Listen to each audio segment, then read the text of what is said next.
back with a video that I'm actually pretty excited for. So recently I was watching a lot of horror story reactions, videos that I've already seen, of course, and now this video I really want to see. It is called 3 Scary True Crazy Ex Horror Stories. I'm 23 and I've never been in a relationship before, so I don't have to worry about exes. The only exes I have to worry about is best friends. So not an ex, like it's still, because again, like ex-best friend, ex-boyfriend, ex-girlfriend, it's like kind of the same, I guess. Obviously you're like, it's like you love each other but you're dating, and one is just like you love each other as friends and that's it. So I don't know, it's kind of similar, not really similar, but like you guys get what I mean. I'm just really excited for this one because this one I feel like will be good. Because again, like, I saw a comment on this video, I didn't watch the video yet, but I see a comment saying, it's crazy how the most dangerous people can be the ones you once loved. And that's big facts. Big facts, like, I can't even imagine how that must feel, you know, having a bestie like that, or a partner, and then you end up hating them. Like, it sucks, because, like, you guys dated once, you guys dated, like, you guys were good, you guys were loving each other, and now it's just like, well, you're dead. It's crazy. Anyways, we're gonna start this. Go here. 3 Scary True Crazy Ex Horror Stories by Mr. Nightmare. Let's go. This is gonna be good. This is gonna be good. This video is sponsored by Babbel. Babbel is one of the top language learning apps in the world. Its intuitive lessons help that you're looking to learn. Girlfriends in my life. Description. Here we go. Brady Shaw. So names. So it's probably real. I've had 3 girlfriends in my life. My current girlfriend, who I've been with for 3 years happily. My first girlfriend in college. And my second girlfriend, Kelly. Kelly was someone who put me through hell emotionally and sometimes physically. I'll start from the beginning. Kelly and I matched on Bumble, and upon seeing that we both attended the same college, we based our conversation off that and any people that we may have mutually known. After seeing each other for about a month, we made it official, and we dated for about 6 months. Well, it's not that long. Like, I haven't been in a relationship, so like if I was in a relationship for 6 months, I consider that pretty long. But generally speaking, it's not long, because there's people that date for years and years and years, and you know. But like a month and you guys started dating? Like, did you guys click, or did you guys just start dating? Or like, I assume you guys clicked or something. Like most relationships, at first everything seemed great, and we got along fine. But the illusion of being a happy couple faded after a few months, when Kelly would start becoming very controlling and downright obsessive over knowing what I was doing at all times. Now, for me,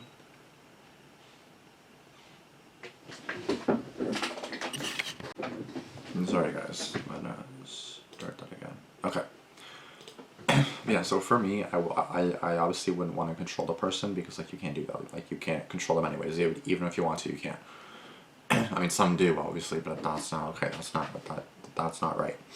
So for me, of course, like, I get jealous a lot. So like, if and this one person comes to mind actually anytime I think about, you know, relationships, and if they were also talking to somebody else, and I'd be kind of like, do they love me or do they love them? You know what I mean? I'd be probably a bit jealous, which is probably kind of toxic.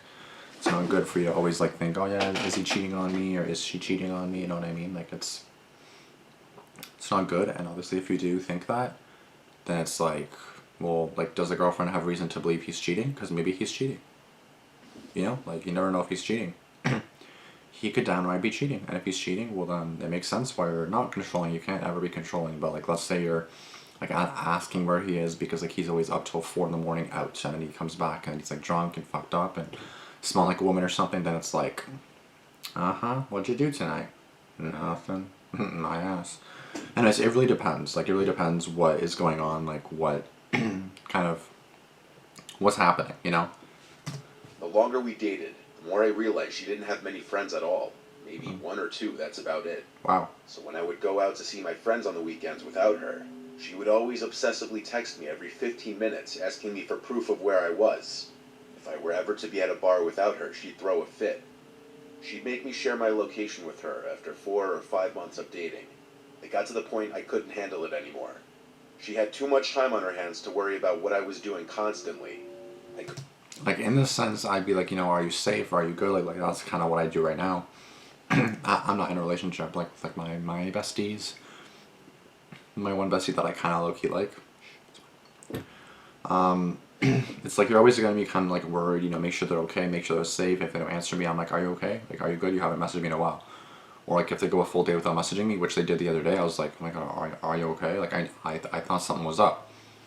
And then I was like, are they ignoring me? What's going on? But they were just sick. They were just like really sick all day, and then I guess didn't want to be on their phone or sleeping all day. So I was like, okay, you're good. Like you're good. You're obviously sick. So that fucking sucks. I hope you get better. But it's like you're good. Like you're safe. You're not like dying or dead. You know what I mean? I'm just that kind of person that wants to make sure they're okay. Especially if I'm like really clingy and into that person, then I'll be like, are you good? Are you good? Are you good? But yeah. Couldn't even go see my friends without constantly being attacked and interrogated by her. That's not good. But one night, things escalated far worse than they ever had. Oh. Admittedly, I ended up at a bar and very drunk with a group of my drinking buddies. Takes. We started at my friend Kevin's house, and I didn't intend on ending up at a bar. When I got home, Kelly was waiting in front of my mom's house for me, with a batshit crazy look on her face. This was one of the first nights that she laid hands on me, repeatedly hitting me while screaming I'm a dirty cheater and other insane things, all while outside causing a scene for the neighbors to hear. After I had to grab her arms to get her to stop, she shouted things like, "Get off me, I'm calling the police." So I let go and told her we're done. Wait, so... Sorry, I had catching her phone alarm go off, and it was driving me crazy. So you're telling me she attacks him, and then she's like, "Oh my god, don't touch me! I call the police." I hate when girls do that. Like they start attacking you, and then you attack them back because like, what the fuck else are you supposed to do? Like, okay, go ahead and kill me. Like, no, bitch, I'm gonna fight back. What do you mean? I'm not saying be like, "Ooh," and then freaking knock them in the jaw, but like do something to get them off you. You can't just be like, okay, go ahead, kill me, punch me, do whatever you want to me. Anyways. Yeah, it's like, no, you're not going to let them do that. But I backed it up 10 seconds. Let's see that again. For the neighbors to hear. After I had to grab her arms to get her to stop, she shouted things like, "Get off me, I'm calling the police." So I let go and told her we're done. This was officially when I broke up with her. Good. And yeah, of course you're going to like grab her arms to like stop her. If she's hitting you repeatedly, then you kind of got to stop her. Like the guy was good. Like he didn't punch her. He didn't attack her. He just grabbed her arms to like restrain her in a sense. "Get your hands off me, I'm calling the police." Bitch, I'm calling the police on you, bitch. And her response was... I'm sorry, so he never cheated, he was just at the bar with his friends? Again, like, I fully understand, like, the girl, maybe if, like, if he was all fucked up drunk, which I think he was, but if it's just his friends and everything, then it's not a big deal. Like, if it's like him and a group of girls, obviously the girl would know that if it was guys or girls that he was with, but, you know, it's still kind of like, be understanding, like, be trusting. Clearly you don't trust him, so don't date him. It's not good. Every single day, I received paragraphs upon paragraphs, ranging from angry to alleged regretfulness back to angry. Eventually, I felt more comfortable blocking Kelly for a while, but that wasn't the end. One of my friends who followed her on Instagram still sent me a screenshot of the picture she posted with this big, ugly, muscular guy who looked like he wanted to kill the person taking the picture. I made a joke to my friends saying, "Wow, I see she upgraded." Kelly did the unimaginable, though. I was all cozy in my bed, the perceived safety of the house. I was home alone, as I usually was living in my parents' house. That was when I heard a pounding at the front door downstairs. I jumped out of bed and went out to the living room to listen. There was a man's screams from the other side. He was screaming, "Open up, pussy." I didn't acknowledge him. I didn't want him to know I was home. Then some random number was calling my phone, and I didn't pick up. One sec.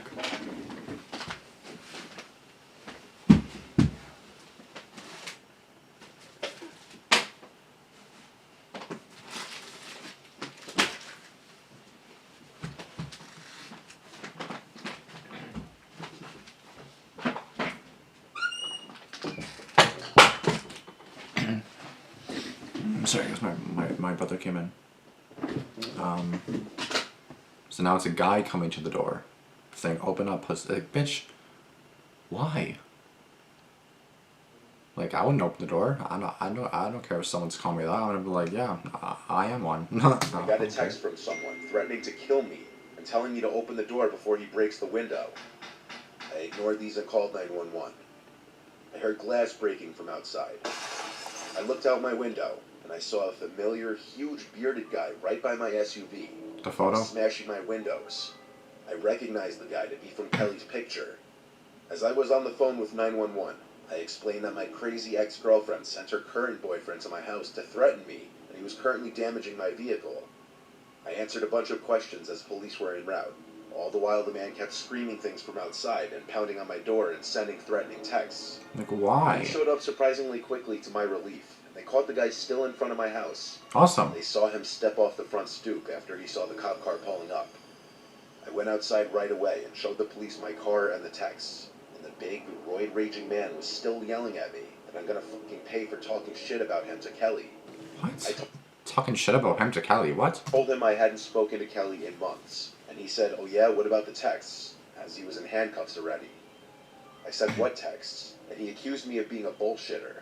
So after he was brought away in one of 2 police cars, I gave the second police officer whatever information he needed of the situation between Kelly and I. And he told me I had a good case for harassment and should definitely file for a restraining order immediately.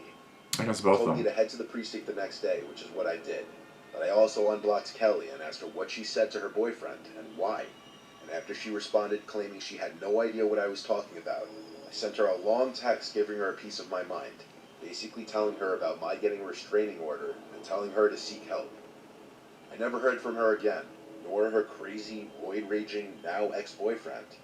According to my friend, she deleted the... I keep hearing this stupid phone alarm go off. I'll be back.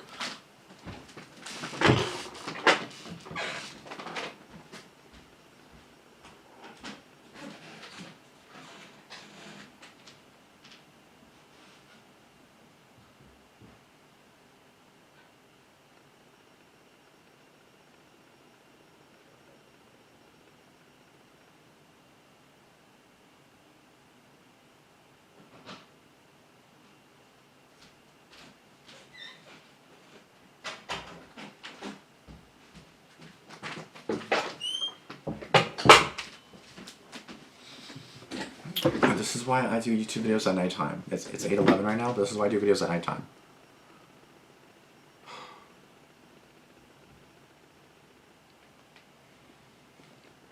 Picture with him literally the next day after that happened. What? I currently have a restraining order against both her and her ex-boyfriend, Perfect. Javier Cruz. Be careful who you decide to date. There's a whole lot of crazy out there. It's sad because again, that Melissa, I shouldn't say her last name. That's not good. Probably trying to hide it. I dated my ex Kian for 2 years. It was a toxic, abusive relationship. I endured a lot of physical suffering from it, but I was always too scared to leave it. I live with my single mom on a rougher side of town, the place where I spent my entire childhood. Being a girl walking home alone at night here can be sketchy, which was part of the reason why I stayed with Kian for so long. He is a big guy, and I felt a sense of protection with him, when he wasn't making me feel like shit. A big reason I stayed with him, though, towards the end, was because I was scared of how he'd take it if I broke up with him. My mother always hated him, though, and she knew he was no good for me. Unfortunately, it took me as long as it did to cut ties with him. I did it over text one day, though, because I knew if I did it in person, he'd hit me or go crazy. What? Are you gonna wake me up at 10? I don't know if I'll be home. What? I don't know if I'll be home. I'm gonna go to the gym after. Oh, If not, then I'll tell Dad too, or I'll call the house. He still didn't take it well. Seconds after I texted him, he tried calling me over and over. I wouldn't pick up because I was scared. So after the 3rd or 4th attempt... Okay.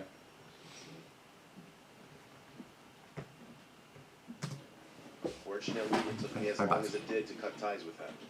I did it over text one day, though, because I knew if I did it in person, he'd hit me or go crazy. He still didn't take it well. Seconds after I texted him, he tried calling me over and over. I wouldn't pick up because I was scared. So after the 3rd or 4th attempted call, he started typing for a few minutes. And the text I got from him was a long paragraph cursing me out, a lot of it in all caps. I texted him back that we could talk about it on the phone tomorrow when he's cooled off. He, of course, sent another paragraph, and I didn't read this one right away because I was about to cry, and I didn't want to deal with it at that moment. My mom was working her second job that night and wouldn't be home till around 2 in the morning. I had class the next day, so I went to bed early around 10, but falling asleep was difficult with my mind racing. Eventually, though, I did fall asleep. I woke up in the middle of the night to a sound from the outside of my room. I looked at the clock, and it was around 1 a.m. It wasn't uncommon for me to wake up to my mom getting home late at night after work. I was just surprised because she was home rather early this night. Yeah, it's your ex-boyfriend. It's not your mother. I sat up and saw something sitting on the edge of my bed. I realized it was my cat Nala. I got out of bed and went out into the hall and called my mom's name. All the lights were out. I knew for certain I heard something from out in the living room. I turned on the living room lights, but no one was here. I went to the front door to make sure it was locked, and it was. I checked through the window to the driveway. My mom's car wasn't here, so I figured maybe I was just hearing things. I went back to my room and shut the door, then crawled back into bed. Nala was still in the same spot on my bed. She hadn't moved. I tried to go back to sleep, and I suddenly heard another sound. I ran out to the living room again, and my mom wasn't here still. I suddenly realized Kian knew where we kept the spare key in the backyard. What if he had just let himself in? I Yikes. went back to my room and called my mom on my cell phone and told her. Bro, when you break up with someone and they know information like that, you take that away. Like, if they know where you live, which they obviously do, then it's like you can't really do anything about that because they know where you live. But if they know where the key is, then my dude, get rid of the key, move the key.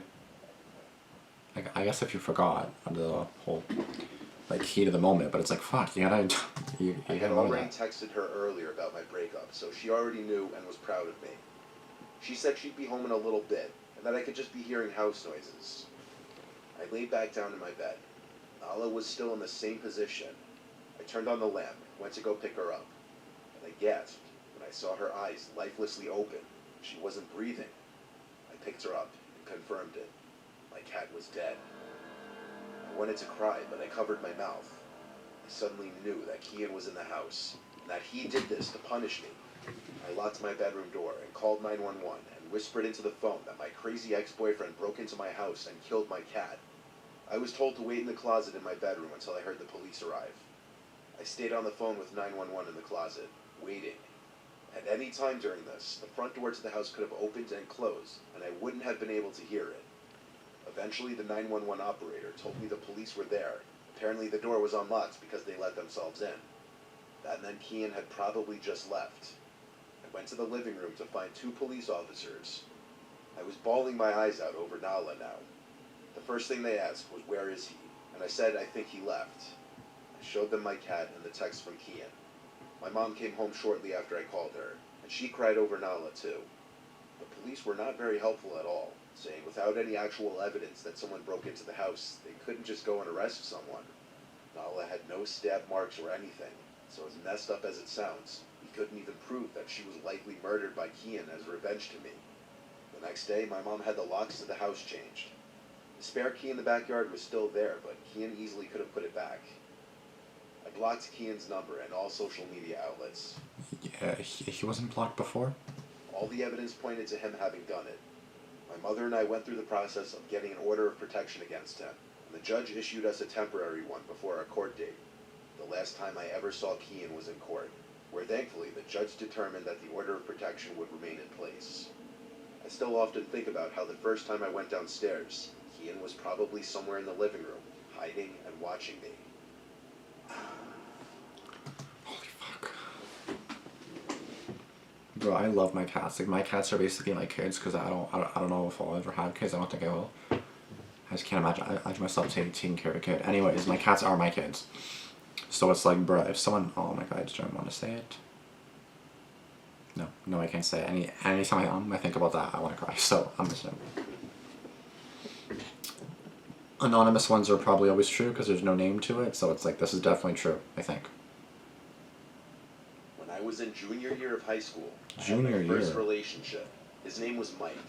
He was a senior at a different high school the next town over. Wait, when you're a junior, are you like 14 or 15? Then a senior in high school, 16, 17, or something like that? I don't know. I'm just gonna assume she's 14 or 15 and that her boyfriend's 17, 18. Or 16, yeah, I don't know.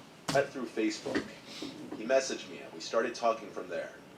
We started hanging out and going to each other's games. I'd go to his football games, he'd come to my softball games. We officially became boyfriend-girlfriend after a few weeks. Since we were in high school, though, we didn't go on a lot of traditional dates like dinner or drinks. Yeah, We so were it's just still pretty kids young. still. So in between, yeah, Our so dates 14. usually consisted of getting burritos, going for drives, or hanging out at his place, since my parents were always home and made it awkward in case we wanted to do anything. The best way I could describe Mike, he was a bit of a hothead. He was big for a 17-year-old, that's why he Okay. played football. So he's He 17. didn't hang out with the jocks.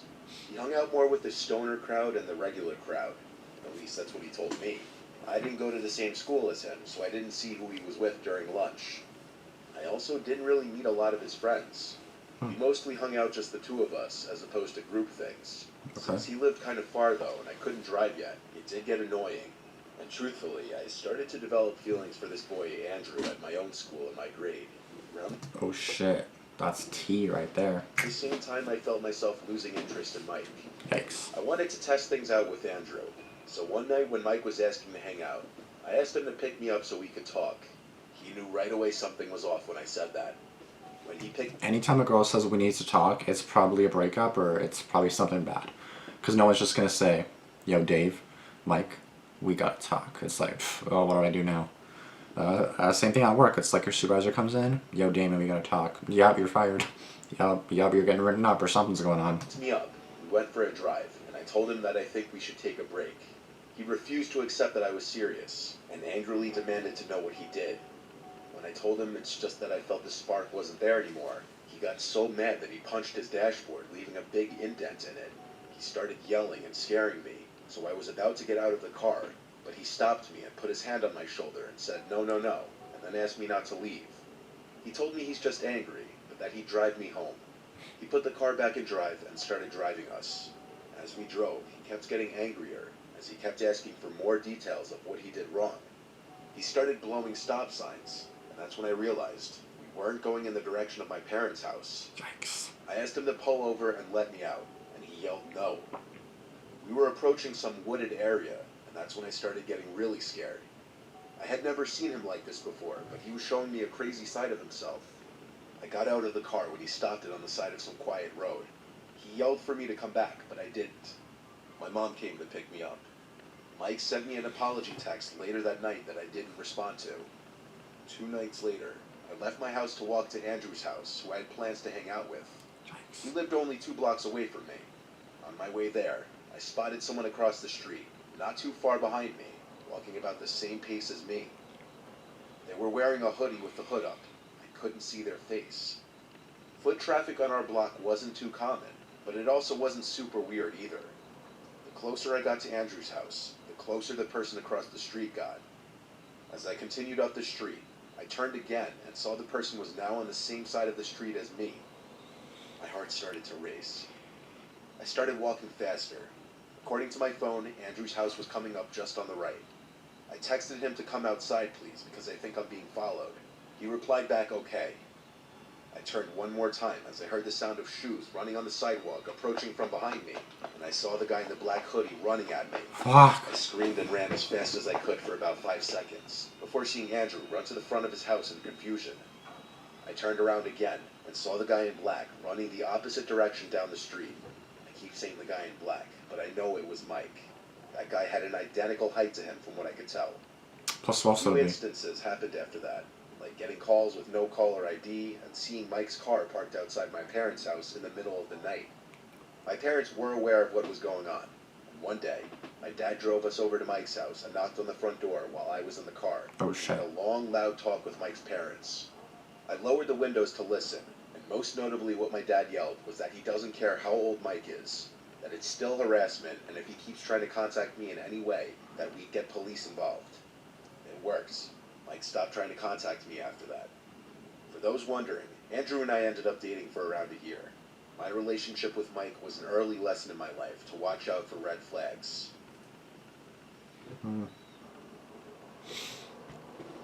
Honestly, like high school relationships, I don't even care 95% of them are gonna fail. I know there's like the very, very few high school sweethearts and all that, which is great, but it's like, I don't know if it'll, like, it's not gonna last, you know what I mean? Like, it's not, it could last, I'm not gonna say for sure it won't, but like, it likely won't, you know what I mean? Like, I don't wanna, if you're like 15 years old saying, oh my god, I found love of my life. Yeah, sure you did, fam, sure you did. You're 15, you don't know what's going on. All you want is the, you know, the bang bang, that's all you want. I love him, my ass. Yeah, so you gotta be careful, and it really is scary how like someone that you loved and someone that loved you, and they try to kill you, they kill your cat. Oh my god, I just can't with that one. Like, I never thought for any instance that like the cat was like dead or anything. Like, when she said, yeah, I was lying there, I just figured it was asleep, because like the girl didn't mention that anything was wrong with it. She just mentioned it was lying down chilling, like sleeping, right? Fuck. That is so heartbreaking. Like, I'd be so upset. I'd be like, fuck, like, this cat died because of my stupid boyfriend or ex-boyfriend. Like, fuck. Like, I've had some ex-best friends, no ex-girlfriends or boyfriends or anything like that, but yeah, I've had ex-best friends. Some didn't end up so well. The one we have been friends for like 5 years now, even though we were best friends. I think this is actually the 6th year that we're not friends anymore, but it's been a long time, guys. I remember before I was like, yeah, I really want her as my best friend, because like I feel like I needed her. I remember I was saying that I should end my life when I was like 17 or whatever, around the time that we stopped being friends, because I didn't think that I could handle it without her, and I did just fine, so I don't need you. Because like, she was mad at me, I wasn't mad at her. She basically gave me an ultimatum. This person or her, I chose the other person, or I said I don't want to choose, and then she took that as I didn't choose her. So it's like, how are you gonna be friends with someone after someone gives you an ultimatum? Like, is it her or me? It's you. Okay, you know, that's great. We're besties again. No, bitch. Like, what? If I chose her, then the relationship would be stale. Like, it would just be weird. Like, the friendship, I mean. But yeah, fuck, man. I don't know. That's just so weird. It's so like.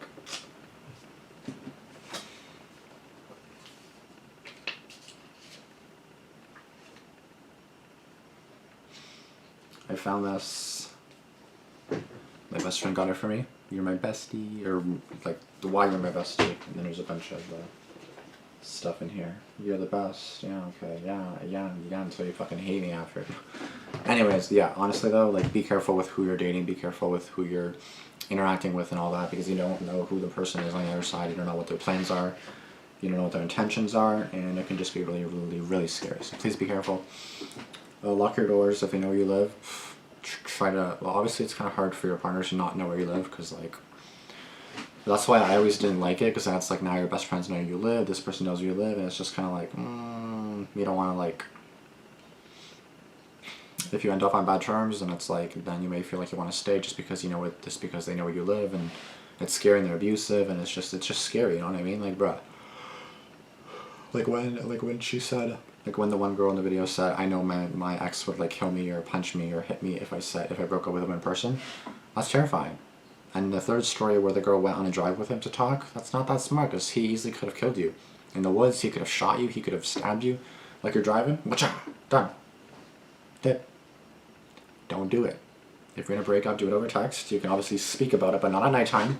Not in the car, not while he's driving. Do it at like a park or something, in public, like, you know, there's people around. Obviously, it's probably not good to bitch at each other at that point, if you're in public and all that, but yeah. Just don't do it. Just don't do it. Be careful, guys, and again, people that you love can really turn out to be your enemies. As Damian says, sometimes it's the people closest to you that do something bad to you. Oh, yes, sometimes it's the people closest to you that turn out to be your worst enemies, which is crazy. It's true, though. It's true. Scary, but true. Anyways, guys, that's the end of the video. If you guys enjoyed it, be sure to give it a like, be sure to comment down below, and be sure to subscribe and turn on post notifications for more videos like this, and I'll see you guys in the next video. Peace.